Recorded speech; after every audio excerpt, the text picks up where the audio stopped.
Jusqu'à 13h, Côte-Nord. Attitude. Côte-Nord. Côte-Nord. Attitude. Bon lundi midi tout le monde et bienvenue à notre émission d'actualité d'affaires publiques à Pure FM. Jean Saint-Pierre avec vous à l'animation de Côte-Nord Attitude de ce lundi 17 octobre et je suis en compagnie de notre animatrice de Il y a des matins. Bonjour Valérie Dionne, bienvenue à l'émission du midi. Bon midi Jean, merci. On a plusieurs sujets. Ce midi, on va parler de saumon, de barrages hydroélectriques, des conditions de travail dans le réseau de la santé et du colloque Tchakapish qui avait lieu la semaine dernière du côté du cégep de Sept-Îles. Un retour sur tout ça.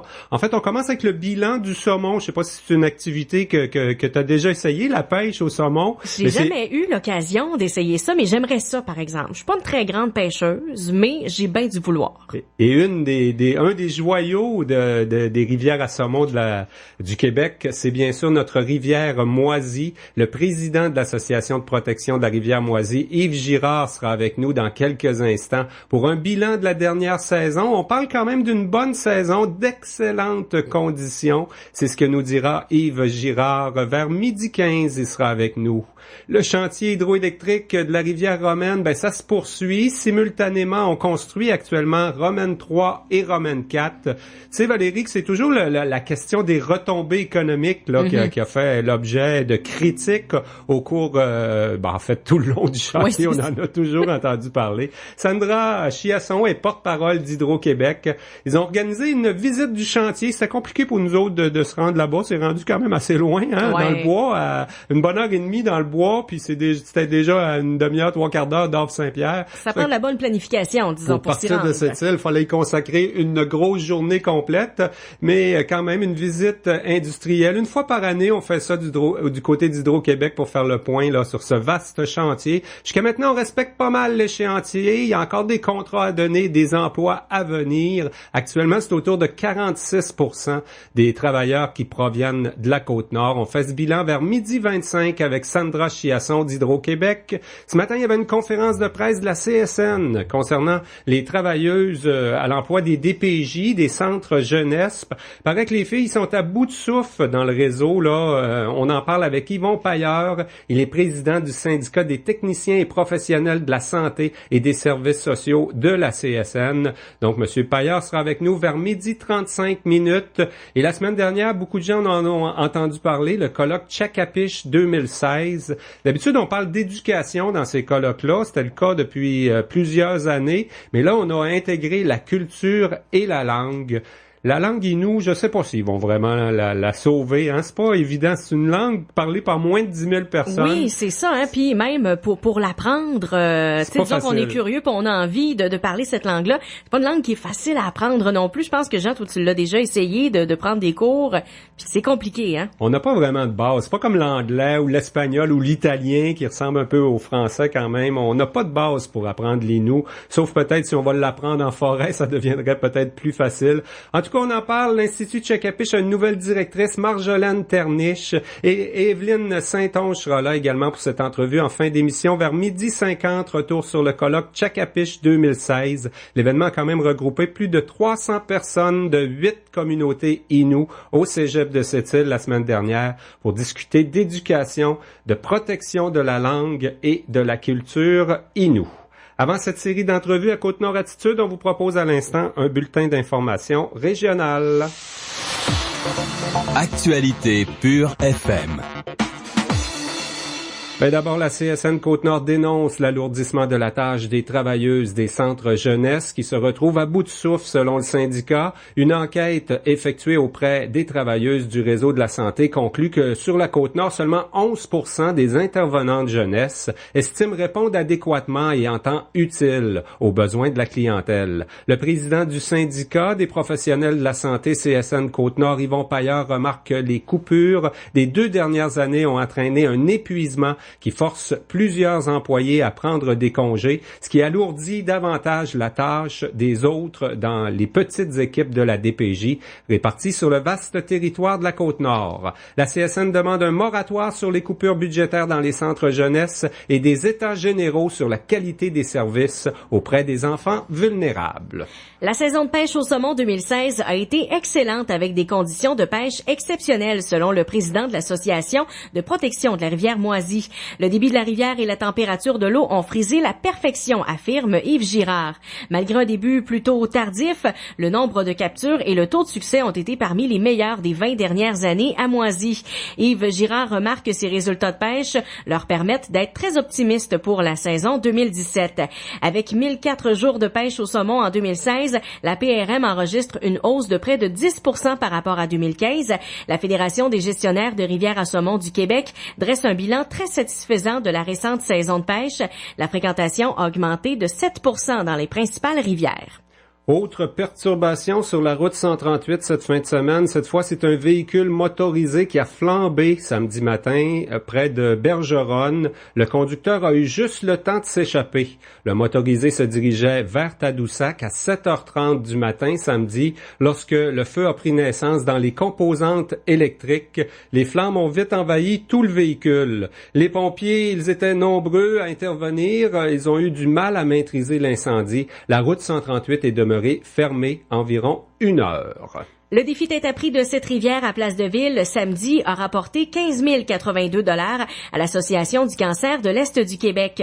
11 personnes, dont la tête d'affiche Steven Sanson, se sont fait raser les cheveux en signe de solidarité envers les personnes touchées par le cancer. En tout, 137 personnes dans 8 villes de l'Est du Québec ont relevé le 11e défi tête à prix. La récolte 2016 dépasse 136 000 $ pour l'organisme qui offre différents services à cette île. On a eu une bonne moyenne à cette île quand on regarde ça, là, plus de 15 000 $ oui. à 11 personnes seulement. C'est un très, très bon résultat. Il y a des villes où ils étaient beaucoup plus nombreux que nous à participer à cet événement de solidarité et où ça a été moins payant qu'à cette île. Il y a le réseau des organisateurs de spectacles de l'Est du Québec qui a rendu hommage samedi au chanteur de Mali Autonome Florent Volant au banquet marquant le 25e anniversaire de ses rencontres d'automne. Florent Volant a reçu le prix Hommage lors d'une soirée de gala animé par l'ancien Sept-Îlien Blaise Gagnon. La salle de spectacle de Sept-Îles s'est mérité le prix Mallette Mégascène lors de l'événement à Rimouski. Le comité de spectacle de Fermont a aussi décroché un prix. La rencontre d'automne du Rosec, chaque année, on présente comme ça des showcases qu'on appelle. Donc, plusieurs artistes viennent présenter des prestations, de courtes prestations à l'intention des gestionnaires des salles de spectacle, ceux qui décident des programmations de la prochaine année, là. Il y avait entre autres le chanteur de Sept-Îles, Yvan Pedneau, qui était sur nos ondes la semaine dernière, qui a profité de cette rencontre de 4 jours à Rimouski pour présenter un extrait de son show en tournée. Et une centaine de personnes ont pris part à l'activité « Je marche avec mon doc » samedi à Port-Cartier. Il s'agissait d'une première activité sur la Côte-Nord en collaboration avec le Grand Défi Pierre Lavoie et des médecins de la région. Par ailleurs, l'Arena ouvre ce soir au centre récréatif de Port-Cartier après d'importants travaux de rénovation de plus de 3 millions de $. Les lumières, les bandes et le système de refroidissement, notamment, ont été refaits à neuf. Les jeunes atomes casseront la nouvelle glace en début de soirée pour l'association de hockey de Port-Cartier. Oui, il doit y avoir les filles du club de patinage artistique à Port-Cartier qui ont hâte que ça commence aussi. Là, tout a été perturbé comme début de saison, mais on a un bel aréna, tout neuf, des bandes, des baies vitrées, tout est neuf. Ça va être sûrement intéressant là, dès l'ouverture ce soir, d'aller prendre connaissance, l'état des lieux à l'aréna de Port-Cartier. La patience va avoir payé finalement. Ben oui, des travaux de plus de 3 millions à l'aréna de Port-Cartier. Ça complète ce bulletin d'information régionale. On reçoit le président de l'APRM, Yves Girard, de l'Association de protection de la rivière Moisy, dans quelques instants. Attitude. Aluminerie Alouette présente. Tous les lundis, mercredis et vendredis à 11h23, Aluminerie Alouette offre un temps d'antenne aux organismes qu'elle soutient par le biais d'entrevues consacrées à la promotion de leurs activités. Que ce soit au niveau communautaire, environnemental, culturel ou sportif, tous les lundis, mercredis et vendredis à 11h23, Aluminerie Alouette, engagée dans son milieu, présente.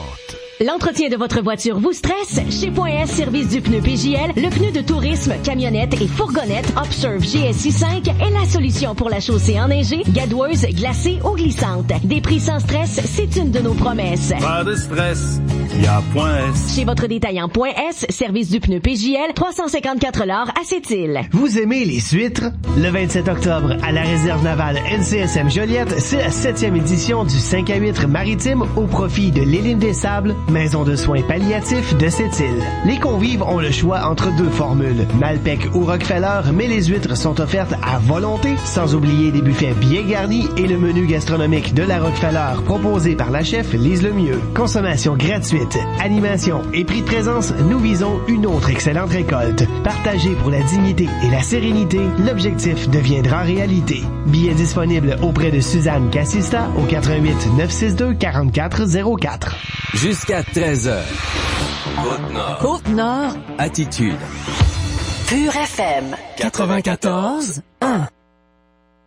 On va parler de la pêche sportive du saumon, Valérie. Ça a été une bonne saison. Il y avait un communiqué de la Fédération des gestionnaires de rivières à saumon du Québec jeudi dernier qui cite Yves Girard de l'Association de Sept-Îles. Là, dans le communiqué, il mentionne que la saison 2016 a été excellente, des conditions de pêche exceptionnelles, un début de rivière et des températures de l'eau qui ont frisé la perfection. Yves Girard, bonjour. Bonjour. T'as écrit ça toi-même, ces commentaires-là. Là. Ils n'ont pas inventé ça, là. Effectivement, je leur ai fait un petit texte la semaine dernière pour participer au communiqué avec d'autres présidents d'autres rivières, effectivement. Vraiment, la meilleure saison des 20 dernières années sur la rivière Moisie, ça ressemble à ça? Ben, la meilleure, c'est difficile de dire la meilleure, mais si on compare les chiffres de capture, c'est dans les 2 ou 3 meilleures saisons des 20 dernières années.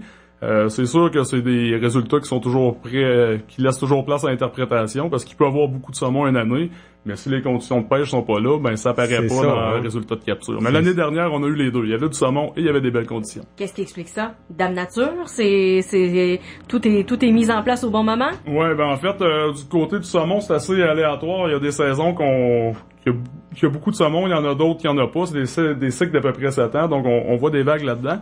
Mais en fait, c'est jumelé avec Dame Nature, effectivement. Quand il y a de l'eau dans la rivière, le saumon reste plus longtemps, on le pêche plus longtemps, donc on a des meilleurs résultats. La température de l'eau aussi. Ouais. Comme on n'a pas eu un très beau printemps au dernier printemps, ben ça faisait pas le bonheur de personne, mais pour les pêcheurs de saumon, on était très contents. Ça a peut-être été le seul inconvénient. Tout était un petit peu plus tard. Des fois, c'est quand on planifie, des fois on planifie quelques mois d'avance nos vacances, nos jours de pêche, puis là, le saumon est pas là quand dans le bon temps, là, pour certaines personnes. Effectivement. Mettons que notre première semaine d'opération était très difficile. Il a mouillé tous les jours, là. Il y a des gens qui ont eu des moins belles conditions, mais on s'est rattrapé plus tard en juin. Cette année. Donc, une très, très bonne saison. Quand même, on pensait que, là, entre autres, particulièrement cette année, parce qu'il y avait un nouveau plan de gestion, les biologistes laissent entrevoir que le saumon est en péril. Une saison comme ça, faut pas s'énerver avec ça non plus. Ça veut pas dire que le saumon est en meilleure santé qu'il y a 2 ans, là. Ben, faut rester vigilant. Dans le fond, le ministère applique un principe de prudence par rapport au saumon, parce qu'il y a clairement une diminution là dans les 40 dernières années des stocks de saumon dans les rivières. Cependant, ça fait 2 années en ligne là, où c'est généralement bon au Québec, donc on se permet d'être optimiste là, par rapport à ça, mais c'est sûr qu'il faut rester prudent dans la gestion de l'espèce. C'est pas particulier à Moisie. T'as regardé un peu la situation avec la Fédération, entre autres. Là, on semble annoncer une hausse de 7% des principales rivières au Québec. Sur la Côte-Nord, qu'est-ce que t'en sais? Ça a été bon partout cette année? Ça a été bon pas mal partout, mais ce que j'en sais surtout de Port-Cartier puis de Bétrinité, c'est plus des places que je connais bien. Ça a été des bonnes places, ils ont eu des bonnes saisons eux aussi. C'est sûr que nous, on est un petit peu particulier, on n'a pas de grill chez nous, fait que souvent quand ils ont une très bonne saison comme ils ont eu en 2015 ailleurs, nous ça paraît plus l'année d'après en 2016, fait qu'on est comme toujours un petit peu en retard, fait qu'on peut prévoir si on a une bonne saison en Gaspésie, souvent sur la rivière Moisie, c'est l'année d'après. Là. En même temps, quand tu dis qu'il faut être vigilant, on en veut pour longtemps encore du saumon. On aimerait qu'il y en ait autant qu'à certaines époques là où c'était peut-être plus abondant. Par contre, le problème, il semble pas dans la rivière. On peut pas tant que ça faire des gestes de protection. Son problème, c'est la partie de l'année où il est en mer, semble-t-il. Ben, effectivement, c'est c'est le taux de retour en rivière qui est le gros problème du saumon au Québec et partout dans le monde. Cependant, c'est très difficile d'agir en mer, donc le ministère agit où il peut dans les rivières. C'est sûr que nous, on a senti un gros impact côté clientèle cette année avec le nouveau plan de gestion parce qu'il y a eu des annonces comme quoi qu'on n'aurait plus le droit de garder de grands saumons alors que c'était pas vraiment vrai. Ça a été un petit peu mal interprété, je pense, par les pêcheurs. Puis on a eu une bonne baisse dans la ZEC par rapport à ça, là.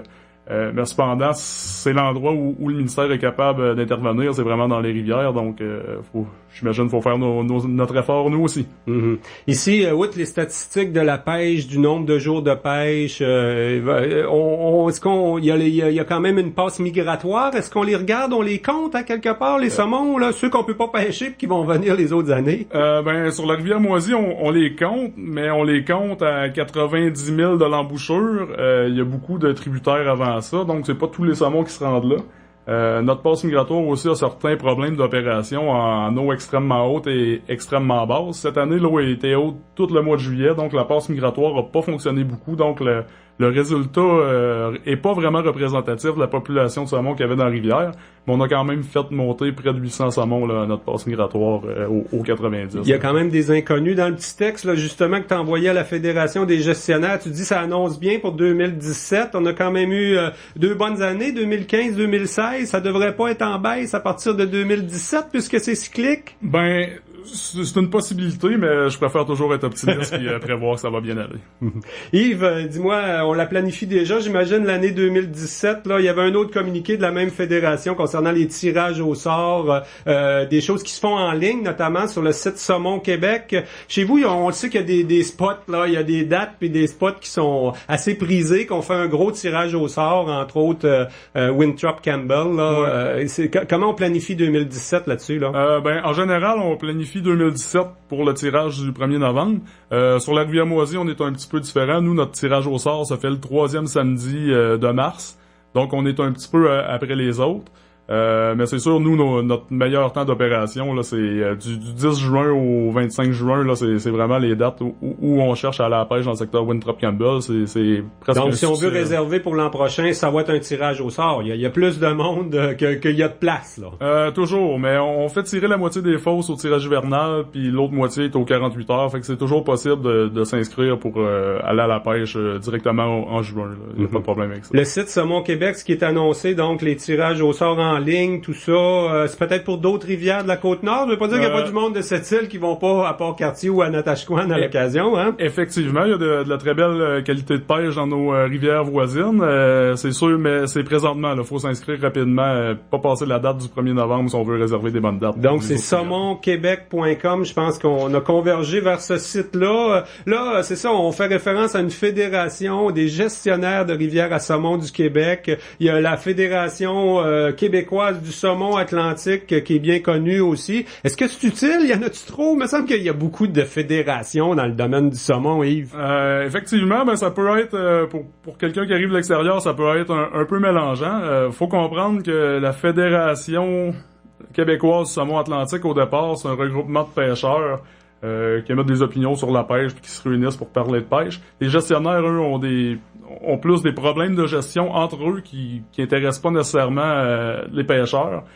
C'est sûr que c'est pas l'idéal d'avoir 2 fédérations, mais je peux pas en parler bien présentement, mais éventuellement, il risque d'avoir un rapprochement là, pour rendre ça plus universel. Peut-être un ménage qui va se faire en 2016-2017, si je comprends bien. Mais si, sur la Côte-Nord, nos rivières ou nos associations, je pense à Rivière-Saint-Jean, à Port-Cartier également, Natashquan, c'est une très, très grosse rivière à saumon. Il y a les Autochtones qui sont très impliqués avec la pourvoirie là-bas. Est-ce que vous êtes en compétition, quoi? Les gens qui s'intéressent à la pêche au saumon, est-ce qu'on est regroupé au niveau des gestionnaires de la Côte-Nord? Je vous dirais qu'on a de l'échange d'informations via les différents regroupements, comme on parlait.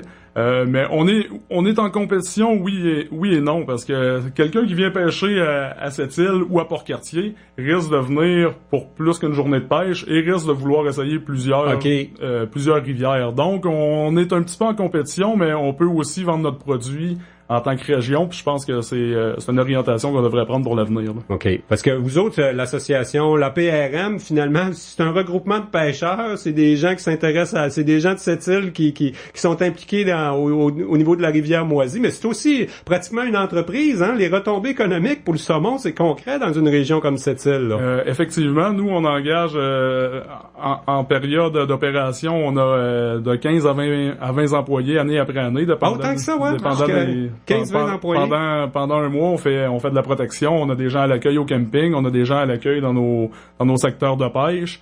Donc ça fait rouler effectivement une partie de l'économie. C'est sûr qu'on engage beaucoup d'étudiants parce que c'est des périodes d'emploi quand même assez courtes, mais ça a une influence, c'est sûr. Puis les gens qui viennent à la pêche au saumon, ben ils couchent à l'hôtel, ils vont manger au restaurant, voilà. Ils parlent de la région après ça. Donc c'est un... Est-ce qu'on est capable de mettre un chiffre là-dessus, les retombées de la pêche au saumon sur la rivière Moisy? Je sais qu'il y a d'autres aussi là, pourvoyeurs que la PRM, là, mais c'est-tu dans le million? C'est quand même important, le saumon à cette île? C'est plus d'1 million, là. Il y avait déjà eu des études là-dessus, mais j'ai pas le chiffre exact, là. Mais de mémoire, il me semble que c'est 1,5 million de retombées économiques annuelles. Là. Bon. Et puis la PRM, bon, ici, il y a toujours la cohabitation avec les Inuits, la rivière. Ça, je pense que c'est des choses qui se passent bien maintenant, hein? La gestion ou le partage de la ressource aussi, parce que ils ont des droits, puis ils sont très présents, bien sûr, sur la Moisy. Ben, effectivement, nous, dans nos secteurs, la pêche, dans le fond, moi, je suis le président de l'association de protection de la rivière Moisy, mais je suis le président de tous les pêcheurs, donc qu'ils soient autochtones ou non autochtones.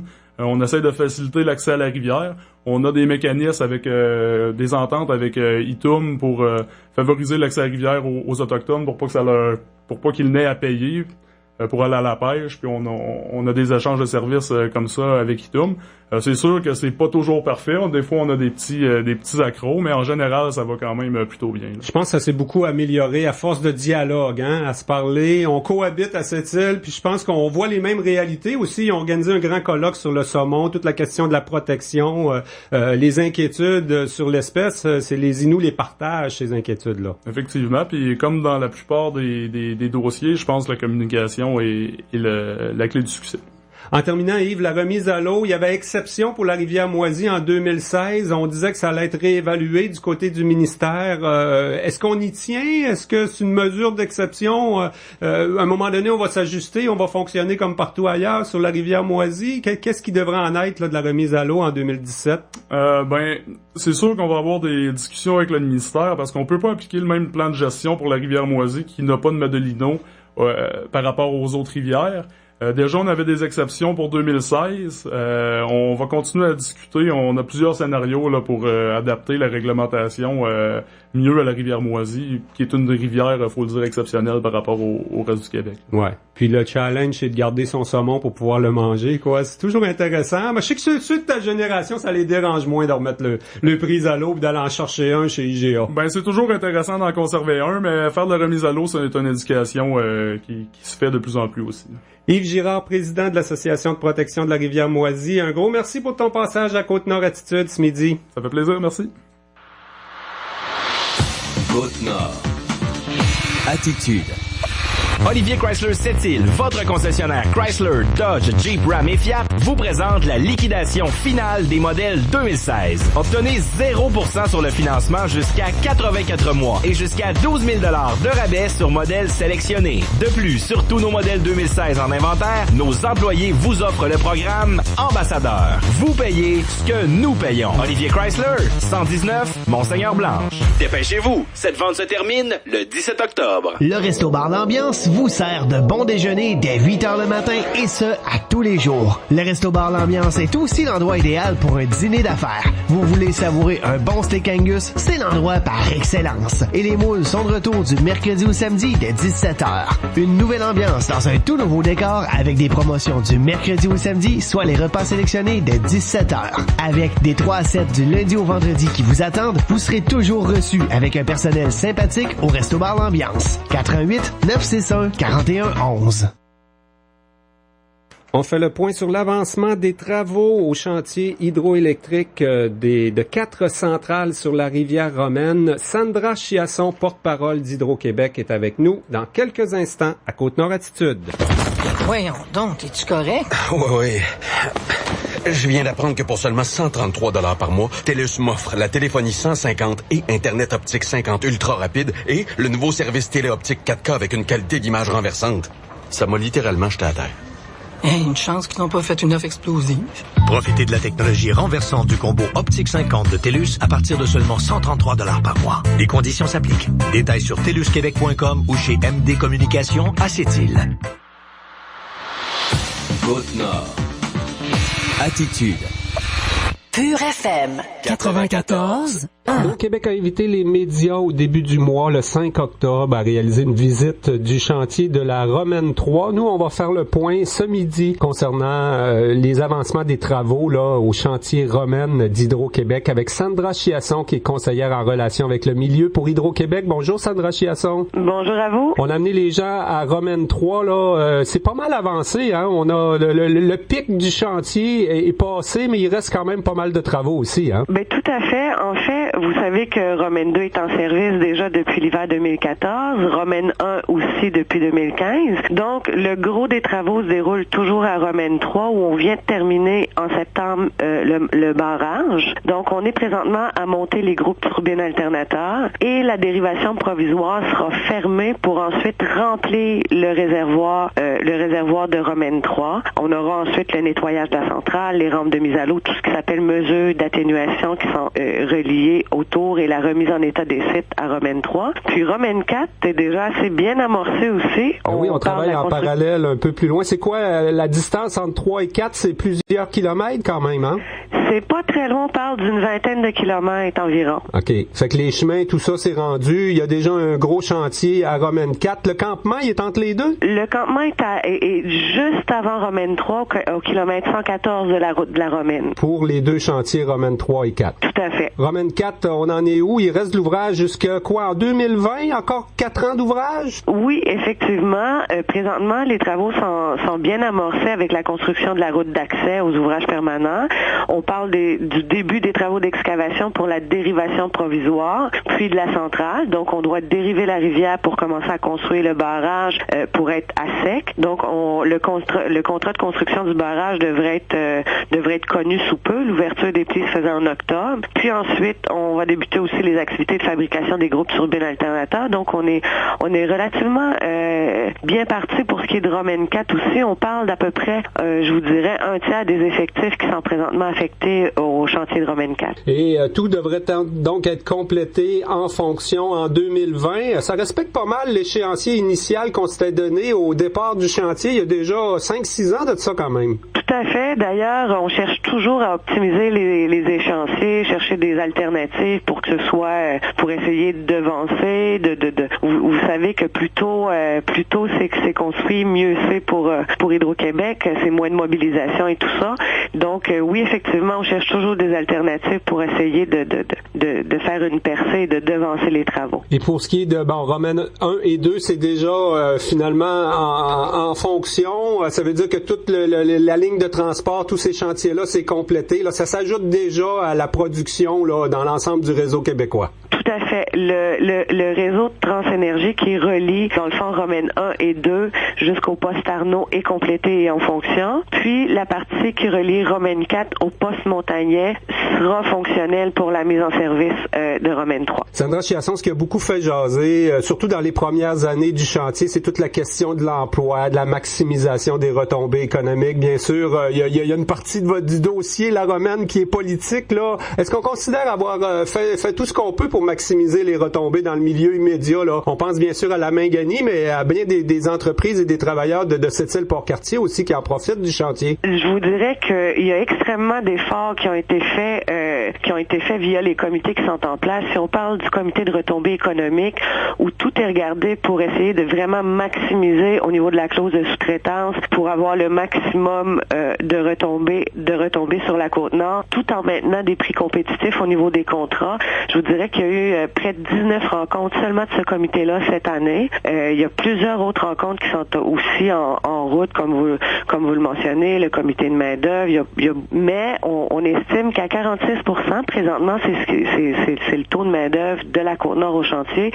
Ça c'est un taux qui est relativement très positif parce que, comme vous le savez, quand il y a des chantiers qui se déroulent près des villes, les gens souvent préfèrent rester près de leur famille. Donc, on pense que 46%, c'est un pourcentage très acceptable. Donc, c'est ça. Les maires en demanderont toujours plus, mais on a fait tous les efforts voulus du côté d'Hydro-Québec. Là, c'est un peu le bilan qu'on fait parce qu'il en reste des embauches à faire quand même puis des contrats à donner là dans les prochaines années. Tout à fait. Oui, effectivement, on est en décroissance parce que Romaine 3 sera en service, mais il reste quand même des beaux emplois. On a une bonne courbe encore avec Romaine 4. Là, donc, oui, effectivement, il y aura encore des bons emplois au niveau de la construction, des emplois de qualité. Puis, il faut compter aussi qu'il y a plusieurs emplois qui sont liés aux mises en service de ces centrales-là. On parle d'une centaine d'emplois directs et indirects pour l'exploitation des centrales aussi. Sandra, je suis un peu triste de pas pouvoir m'être déplacé le 5 octobre. Là, quand même, à La Romaine, ça fallait prendre la journée au complet pour y aller. On a eu une belle visite de chantier. Je pense qu'il faisait beau en plus. On a eu du beau temps tout le mois d'octobre pour faire avancer votre chantier d'Hydro-Québec. Donc, finalement, ça sera la dernière visite ou il y en aura d'autres? Là, j'imagine qu'il y en aura d'autres quand même. Hein? Il reste toutes sortes d'étapes à passer. Oui, effectivement. On essaie de faire une visite au moins une fois par année pour les médias à des moments charnières. Comme là, on venait de terminer la construction du barrage, donc c'était très impressionnant à voir. Là, on se prépare bientôt à faire la dérivation aussi, donc c'était un moment intéressant pour que les gens puissent voir. On était à ce moment-là dans le futur réservoir qui sera éventuellement noyé, donc c'est relativement impressionnant là, pour les gens de voir ça. On avait fait des rencontres aussi, des visites pour les gens de la Méganie pour qu'ils puissent voir ce grand chantier-là qui est près de chez eux. Ça va certainement être reconduit pour les autres années jusqu'à la construction de Romaine 4. Moi, je me souviens d'une visite presque au début du chantier Romaine. Là, on parlait à ce moment-là de quand même certains défis importants pour réaliser des centrales hydroélectriques dans le bois, en Mingani quand même. Ces défis-là, on les a relevés à ce moment-ci, hein? Oui, effectivement, je vous dirais que c'était une technologie qui était relativement nouvelle en ce qui concernait les noyaux des barrages, parce que pour ce qui est du barrage de Romaine 1 puis Romaine 2, il n'y avait pas de morène. La morène, c'est un matériau qui assure l'étanchéité au centre du barrage. Donc, on a dû faire les noyaux en bitume. Dans le fond, on appelle ça des noyaux asphaltiques. Donc, effectivement, c'est une technologie qui a bien fonctionné. Puis, je pense que les gens étaient bien fiers de ça. On avait eu un banc d'essai à Eastmain. Il y avait une digue qui était faite comme ça, mais c'est relativement nouveau pour Hydro-Québec. Donc, je pense que c'est une belle réalisation technique. Je pense que les gens de la Mingani d'Orve-Saint-Pierre constatent qu'il y a des avantages quand on développe un chantier hydroélectrique dans le bois comme ça. On ouvre des chemins aussi. Entre autres, pendant la période de chasse, il y a des gens qui en ont profité. Ça a fait la même chose quand on a construit Sainte-Marguerite, là, SM3 à Sept-Îles. Ça ouvrait du chemin pour les amateurs de chasse, de pêche, de villégiature aussi. C'est la même chose à La Romaine. Tout à fait. Je pense que les gens étaient enchantés. D'ailleurs, on l'a vu avec le nombre de passages. Là. On a ouvert la route le 12 septembre et du 12 septembre au 2 octobre, on a eu près de 850 passages. Donc, ça, c'est en pleine période de chasse, ça. Effectivement, en pleine période de chasse. Avez-vous compté les ormeaux aussi sur le passage, non? Malheureusement, non. J'espère que les gens, leur chasse a bien été, mais je pense que les gens étaient enchantés. Écoutez, on a eu des gens partout, puis le paysage est magnifique dans l'arrière-pays. Là, c'est vraiment impressionnant quand on arrive près de Romaine 2, Romaine 3. Là, plus on monte vers l'arrière-pays, là, on est dans les caps et la rivière est encaissée. C'est de toute beauté. Puis ce qu'il faut savoir, c'est qu'on donne aussi un accès au territoire parce qu'on a des rampes de mise à l'eau en aval et en amont de chacun des aménagements. Donc, on ouvre aussi une partie du territoire. Les gens peuvent naviguer sur le réservoir de Romaine 1. Il y a une rampe de mise à l'eau aussi à la 138 qui est entretenue par Hydro-Québec. On a des stationnements aussi, des surlargeurs quand on arrive plus loin dans l'arrière-pays, qui ont été développés pour les villégiateurs. Chaque surlargeur, il y en a 3, permet de stationner 7 véhicules avec des remorques. Donc, je pense que les gens sont bien contents d'avoir cet accès-là. Ça va faire partie de l'héritage que laissent les travaux, le gros chantier hydroélectrique qui aura duré de nombreuses années sur la rivière Romaine, un peu comme SM3, hein, ça donne accès à l'arrière-pays puis les gens en profitent. Tout à fait. Eh bien, Sandra Chiasson, conseillère aux relations avec le milieu à Hydro-Québec pour le chantier Romaine, un gros merci pour toutes ces informations. Merci à vous. Attitude. Ce vendredi 21 octobre à 18h, c'est le grand retour du souper moules et frites à volonté de Centraide-Duplessis au Carrefour Labbé. Sous la présidence d'honneur de Jean-François Bonneau de la firme Deloitte, venez déguster un savoureux repas tout en contribuant au soutien financier des organismes communautaires de chez nous. Billets en vente au coût de 55 $ chez Centraide-Duplessis au 88 962 2011 poste 2. Hâtez-vous, vous avez jusqu'à ce lundi pour vous les procurer. Le souper moules et frites à volonté, c'est vendredi le 21 octobre. Dégustez, dansez, aidez. Centraide-Duplessis, nous tous, ici.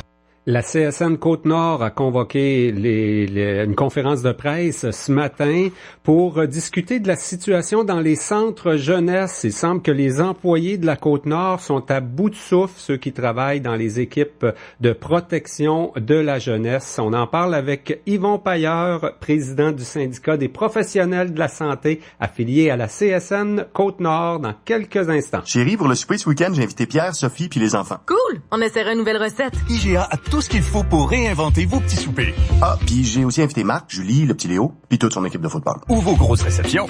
Jusqu'au 19 octobre, IGA vous offre des filets de porc surgelés à seulement 2,99 $ la livre et les jus de fruits Oasis en contenant de 960 ml à seulement 99 cents chacun.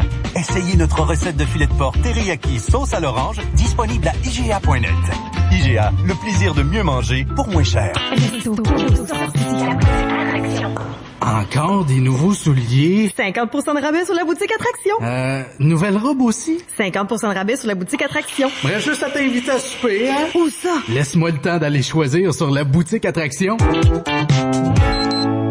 Chérie, lève-toi. Faut aller pelleter. Il a neigé pas mal hier. Oh, la boutique Attraction. Non. Tu me dis pas? Oui, madame.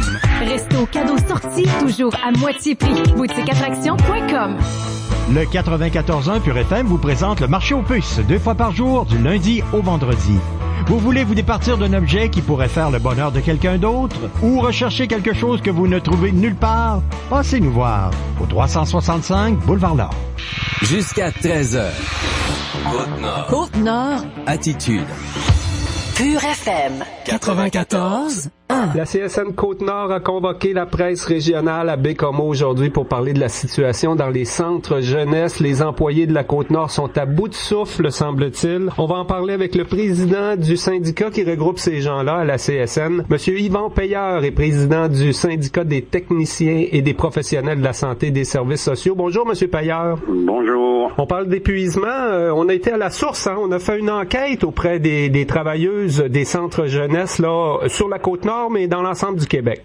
Effectivement, il y a eu une vaste enquête de fait là, pour vérifier comment les gens se sentent, là, ceux qui travaillent là, au niveau de la jeunesse. Et ce qui en ressort, effectivement, c'est que les gens sont un peu fatigués et trouvent ça difficile de travailler là, dans ces conditions-là. Votre monde a l'impression, finalement, de ne pas répondre aux besoins, de pas faire ce pourquoi ils sont engagés. Pourquoi c'est comme ça, là? On n'est pas assez de monde dans le réseau actuellement? Ben, un peu, vous le disiez, les gens ont de la difficulté. Ils ont été formés pour intervenir auprès de la clientèle, intervenir auprès des familles. Ils sont formés pour ça. Et présentement, ce que je leur ai demandé beaucoup, il y a beaucoup de paperasse, de dossiers à remplir, de documents. Et les gens se disent, écoute, moi, j'ai pas étudié pour ça, j'ai étudié pour intervenir.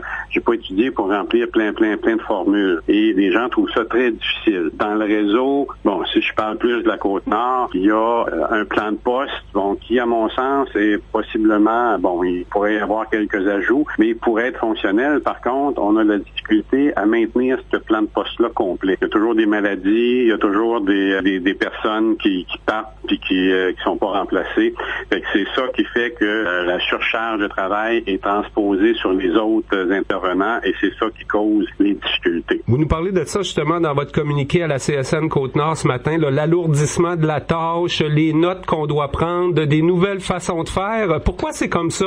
L'employeur n'a pas intérêt à vous surcharger davantage. Là. Il a intérêt à vous laisser faire le travail à la base, non? En fait, c'est comme ça parce que il y a un logiciel qu'on appelle Pige là, qui a été mis en place depuis plusieurs années et d'année en année, on rajoute des choses. En fait, les gens se demandent, ils ont l'impression de travailler plus pour alimenter la machine que d'intervenir auprès des jeunes puis de leur famille. Fait que c'est ça que les les gens trouvent difficile. Ils travaillent à alimenter une machine qui va sortir des statistiques, qui va sortir des beaux documents, mais en bout de ligne, c'est quoi qu'on veut au départ travailler? C'est avec les jeunes et leurs familles. Et ça, les gens trouvent ça beaucoup difficile. Ouais, c'est comme un cercle vicieux, là. Comme vous l'avez expliqué tout à l'heure, les gens sont surchargés, se sentent épuisés. Il y a beaucoup, on parle de 28% des gens, là, des travailleuses qui ont dû prendre des congés de maladie au cours des 3 dernières années à cause de l'épuisement. Ça fait en sorte que ceux qui restent sont encore plus surchargés s'il y a du monde malade dans l'équipe, là. Ben, c'est un peu ce que je vous disais tantôt, là. Il y a du monde qui part, il y a du monde qui fait que toute leur situation, leurs dossiers sont transférés à d'autres personnes et ça surcharge. Il y a ça, il y a aussi le fait qu'on est dans des petits milieux. Ça a comme impact que notre vie personnelle, quand on finit de travailler et qu'on s'en retourne chez nous, notre vie personnelle est aussi teintée parce que quand je fais une activité le samedi que mes enfants organisés par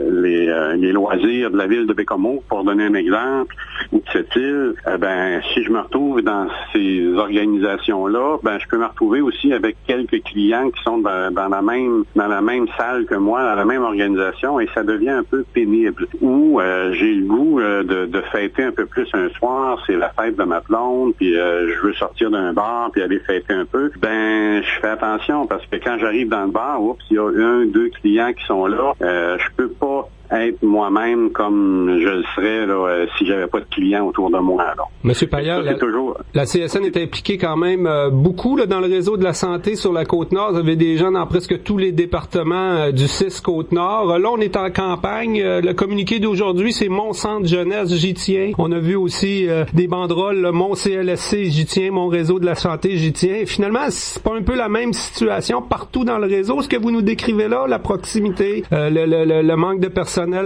l'essoufflement? Effectivement, on peut sentir un peu la même chose dans tout le réseau. Ça, vous avez tout à fait raison. Par contre, en jeunesse, il y a quand même des spécificités. On travaille avec une loi. On travaille de façon que les gens sont pas toujours consentants. On travaille avec le tribunal. On s'en va au tribunal. Ça nous arrive de retirer des jeunes de leur milieu. Ça nous arrive d'imposer des mesures à des gens qui les veulent pas nécessairement. Fait que cette difficulté-là de plus, c'est les centres jeunesse qui l'assument. Donc, les gens sont pas toujours contents de nous voir arriver. Fait que ça, c'est un plus. Par contre, vous avez raison, le réseau au complet là, est surchargé et sous-financé. Avec tous les coupures que les libéraux ont fait dernièrement, ça impacte un peu partout. Ça a un impact un peu partout dans le réseau. Là. Oui, votre vice-président Sylvain Tremblay de cette île mentionnait 200 000 $ en moins là, juste pour les centres jeunesse sur la Côte-Nord. Sont où les solutions, M. Paillard? On n'est pas en mode solution. Du côté des syndicats, là, on constate des coupures. Dans le fond, la solution, c'est d'injecter de l'argent dans le réseau de la santé, d'engager du monde, quoi. En fait, on demande un moratoire. On demande que le gouvernement mette un moratoire sur toutes les coupures qu'ils ont à la CSN. On demande aussi qu'il y ait une enquête de fait là, pour aller vérifier c'est quoi qui se passe dans le réseau, c'est quoi que, puis on parle principalement aujourd'hui là, de la jeunesse, c'est quoi qui se passe dans le réseau et comment on peut rectifier les choses. Effectivement, il devrait y avoir une injection d'argent pour être capable de remplir adéquatement notre mission. Présentement, on intervient, puis on l'a fait, là, on le fait le travail. Par contre, on est souvent un petit peu à la remorque, puis il nous manque des outils, il nous manque des choses, il nous manque des ressources pour faire un travail de façon efficace. En attendant un peu d'écoute de la part du gouvernement libéral, dirigé par un médecin qui connaît bien le réseau de la santé, est-ce qu'on a des actions prévues du côté du Conseil central de la CSN? Là? Dans un premier temps, je pense qu'on fait une tournée finalement de vos membres là, dans les centres jeunesse. Présentement, c'est la semaine de la santé et sécurité. Fait que on s'est donné comme objectif d'aller rencontrer nos gens dans tous les points de service parce que faut comprendre aussi que sur la Côte-Nord, il y a plusieurs points de service. On dessert de Bécomo à Blanc-Sablon en passant par Shefferville, Fermont, c'est les villes nordiques. Fait que on va essayer cette semaine de rencontrer le plus de gens possible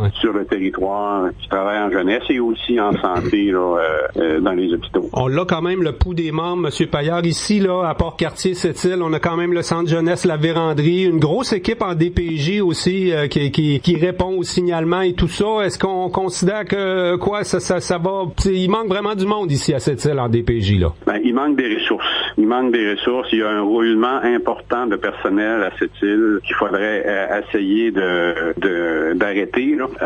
Ce roulement-là, je pense que si on mettait des mesures, puis des mesures, il y en existe là, financières ou autres, où on pourrait essayer de maintenir ce personnel-là au lieu d'avoir un roulement important comme on a actuellement. Eh bien, Monsieur Yvon Paillard, je rappelle que vous êtes président du syndicat des techniciens et professionnels de la santé des services sociaux de la Côte-Nord, affilié à la CSN. Un gros merci pour l'entrevue à la radio. Ça me fait plaisir.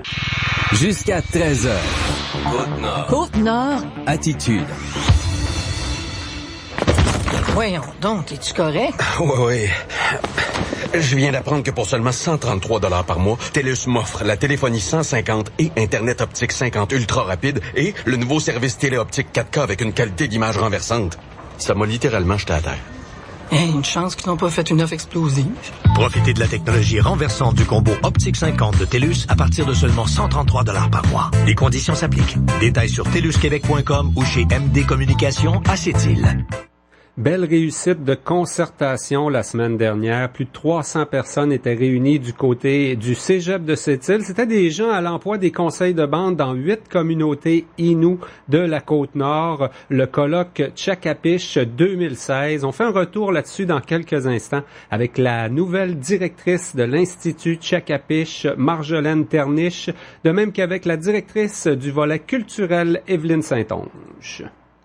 Ce vendredi 21 octobre à 18h, c'est le grand retour du souper moules et frites à volonté de Centraide-Duplessis au Carrefour Labbé. Sous la présidence d'honneur de Jean-François Bonneau de la firme Deloitte, venez déguster un savoureux repas tout en contribuant au soutien financier des organismes communautaires de chez nous. Billets en vente au coût de 55 $ chez Centraide-Duplessis au 88 962 2011 poste 2. Hâtez-vous, vous avez jusqu'à ce lundi pour vous les procurer. Le souper moules et frites à volonté, c'est vendredi le 21 octobre. Dégustez, dansez, aidez. Centraide-Duplessis, nous tous ici. J'ai décidé de prendre un mois de vacances. Ça va être 3 semaines géniales. 15 jours à relaxer avec la famille. Non, mais sérieusement, cette semaine-là, ça va me faire du bien. Toute la fin de semaine à me reposer. Je vous le dis, il n'y a rien comme prendre un après-midi off. C'est la liquidation 0%. Ne perdez pas de temps chez votre concessionnaire RAM. Obtenez des rabais pouvant totaliser jusqu'à 12 000 $ sur la plupart des modèles RAM 1500 2016. Des conditions s'appliquent. Détails dans les journaux et chez vos concessionnaires Chrysler, Dodge, Jeep et RAM. De Nashville à la Côte-Nord. Je vous invite à être du rendez-vous ce samedi 17h pour De Nashville à la Côte-Nord. Vos salutations et demandes spéciales. Soyez-y samedi 17h à 21h. Pure FM 94. Besoin d'aller à l'extérieur, mais pas de permis de conduire. Sur le pouce. Pas de voiture. Sur le pouce. Vous allez à l'extérieur, mais vous ne voulez pas faire la route tout seul. Sur le pouce. Vous cherchez un service gratuit et efficace. Sur le pouce. Sur le pouce. 962-3838. Côte-Nord. Attitude.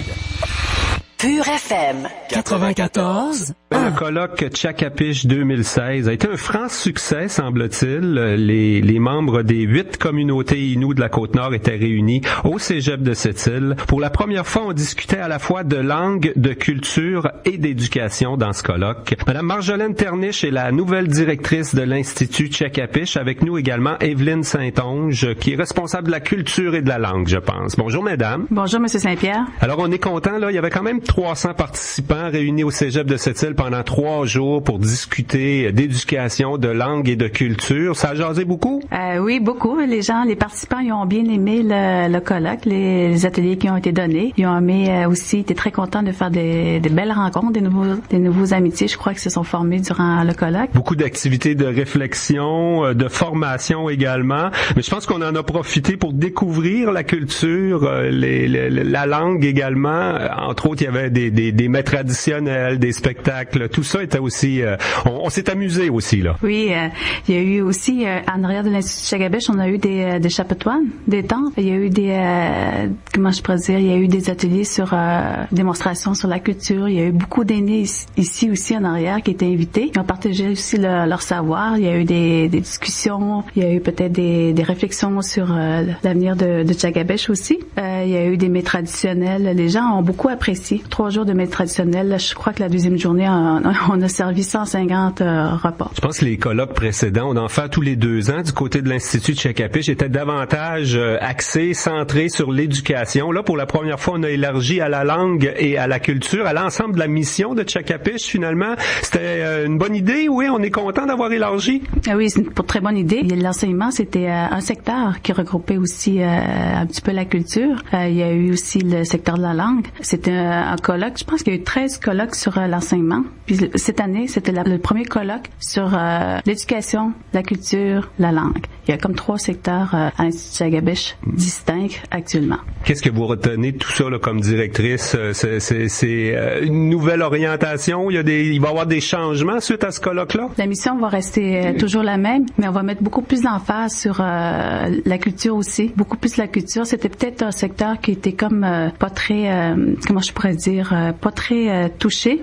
Maintenant, on a un secteur essentiellement sur la culture. Il y a une nouvelle direction, fait qu'on a beaucoup de projets qui vont se développer au cours des prochaines semaines. Il me semble quand même que la culture Innu, elle est déjà présente, bien conservée, ou en tout cas visible là, dans plusieurs endroits sur la Côte-Nord, même à Sept-Îles, où on est à proximité de de l'importante communauté d'Ouachat, Macmaliotenam. C'est pas plus pour la langue qu'il faudrait être inquiet, Madame Saint-Onge, pour l'avenir. Là, les jeunes parlent de moins en moins la langue Innu. Il y a peut-être beaucoup de travail à faire. Vous n'avez pas peur que la langue Innu s'éteigne un jour? Oui, c'est une préoccupation, la langue. Je sais que les aînés qui ont participé ont dit que c'est urgent qu'on s'occupe de la langue, c'est urgent que d'aller voir c'est quoi qui va pas, si tu es à la maison, si tu es à l'école, si tu es dans la communauté. Il faut qu'on trouve des solutions, faut qu'on trouve le pourquoi, les raisons pour avoir des solutions. Je pense que les aînés aussi sont inquiets parce qu'ils disent même nos petits-enfants on comprend plus nos petits-enfants. Mm-hmm. Et la culture également, parce que quand on parle de culture, on apprend plus la culture québécoise dans les écoles, là, une pensée. Il faut qu'on soit présent aussi dans les écoles concernant la culture. Puis un des commentaires que j'ai beaucoup aimé, moi, avec les participants, c'est un jeune enseignant qui est venu me voir puis il dit, c'est la première fois que je m'assois avec des Inuits, des Québécois, le gouvernement, des gens qui travaillent dans l'éducation pour parler. Puis il dit qu'il a beaucoup aimé le côté de participer avec...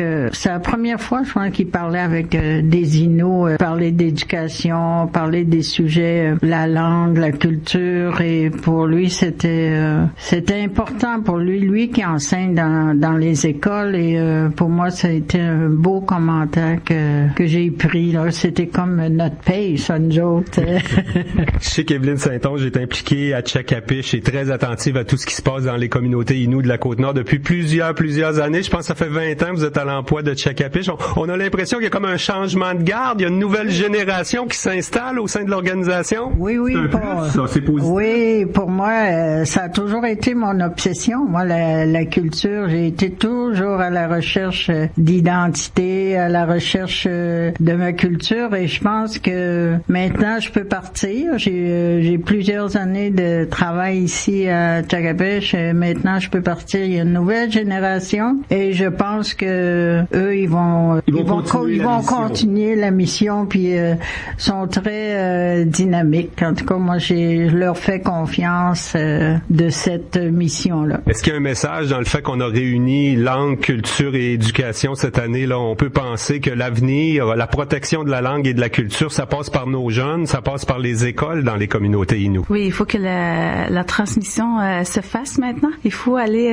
Il y a un aîné qui est venu nous voir. Il nous a dit, attendez pas. Il dit, venez nous voir. C'est vous qui devez venir vers nous puis nous demander ce que vous voulez apprendre ou ce que vous voulez conserver, qu'est-ce que vous voulez transmettre à d'autres générations. Je l'ai dit en entrevue avec Joël Gagné et Marie-Ève Volant, là, juste avant le colloque. J'ai beaucoup apprécié. Je vous dis encore un gros bravo là pour tous les efforts qui ont été faits à Tchèque-Apiche pour la réussite, entre autres, lors d'Innu Nikamu. On a fait monter sur la grande scène là, une vraie belle réussite comme événement pour les gradués de l'ensemble des communautés Innu. Est-ce que ça devient la priorité priorité de Tchèque-Apiche, la réussite scolaire suite au colloque qu'on vient de vivre? Ça va toujours rester la priorité de la réussite scolaire de nos communautés, la valorisation de la culture et la conservation de la langue. Les trois vont toujours rester des priorités. Au même stade, là. Les trois missions sont aussi importantes pour la nouvelle directrice de Tchèque-Apiche. Oui, très importantes. Et en fin de semaine, les discussions, il y a quand même eu des discussions collectives, les 8 communautés. Ça arrive rarement, à part au niveau des chefs, où on réunit des gens des 8 communautés. Avez-vous l'impression qu'il y a émergé des idées nouvelles, des nouvelles propositions pour Tchèque-Apiche? Oui, il y a eu beaucoup de préoccupations qui ont été discutées, des défis auxquels on doit faire face, des enjeux. Également, je vous dirais qu'il va y avoir une tournée qui va se faire au cours des prochaines semaines. Là, la culture et la langue vont visiter les communautés, justement pour rencontrer les parents, les jeunes, les élèves, puis savoir connaître leurs préoccupations face à tout ce qui s'en vient dans le fond, là. Est-ce qu'on s'est déjà donné un thème? Celui de cette année, c'était Partageons nos savoirs. Pour le prochain colloque de Tchèque-Apiche devrait être en 2018? En 2018, et aussi, ça va être le 40e anniversaire de l'Institut Tchèque-Apiche également. Donc, on va faire des grosses festivités autour de 2018. Ça a 38 ans quand même, Tchèque-Apiche, et c'est là pour rester dans chaque communauté finalement. Oui, on l'espère, c'est notre souhait. Mais mesdames, merci beaucoup pour ce retour sur le colloque Tchèque-Apiche 2016 qui a eu lieu la semaine dernière. Merci beaucoup. Merci.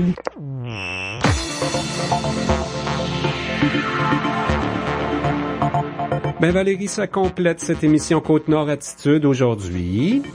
Une autre émission bien agréable et remplie de contenu. Que voulez-vous? Il se passe plein de choses dans notre région. Tout à fait. Et maintenant, avec 4 jours, là, on manque pas d'entrevues, ça, c'est sûr et certain. Demain, il y a un événement à cette île, d'ailleurs, une consultation. Tu connais Martine Desjardins, qui avait son carré rouge pendant des années. Elle va être à cette île demain.